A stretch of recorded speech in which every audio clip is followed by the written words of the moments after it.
Now North Carolina's top doctor joining us to talk COVID trends. Although there's a lot of things that we don't know about this virus. During a time of great uncertainty, the start and duration of the COVID-19 pandemic, Answering your questions tonight is State Health Director Dr. Betsey Tilson. one thing was certain. In North Carolina, State Health Director and Chief Medical Officer Dr. Betsey Tilson was always front and center leading the response. This was a new virus, and it was continuing to evolve and change. And what we tried to do was be really transparent and our proactive communication. Second is the critical nature of partnerships. Really wanted to lean into our federal, our state, and our local partnerships, and making sure we had those trusted messengers on the ground. That infrastructure that was set up in COVID has helped with some of our other major initiatives, like Medicaid expansion. Medicaid expansion is an accomplishment Tilson says she's very proud of as she steps down from her role leading the North Carolina Department of Health and Human Services. Almost 620,000 people now have access to health insurance and high-quality clinical care. Tilson's been serving the people of North Carolina as the State Health Director and Chief Medical Officer for more than 7 years during Governor Cooper's administration.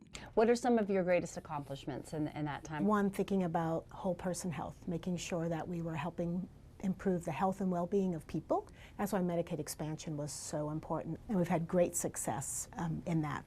The other piece I really leaned in on is thinking about reproductive health and access to contraception.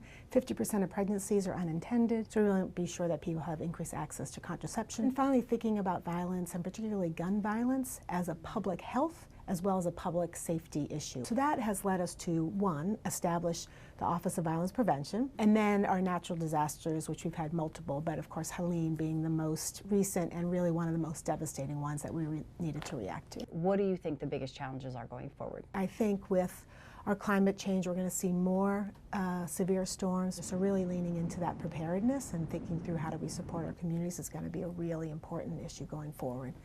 Second, behavioral health. All aspects of behavioral health it's been something we've really leaned in this administration, and will need to continue as well. That includes opioids and substance use disorder. I worry about, one, our child care cliff, and making sure that our early childhood and child education is firmed up. If you had to sum it all up, the last 8 years. I would say first and foremost, it's an incredible privilege and honor to really have the ability to serve the people in North Carolina in so many different ways.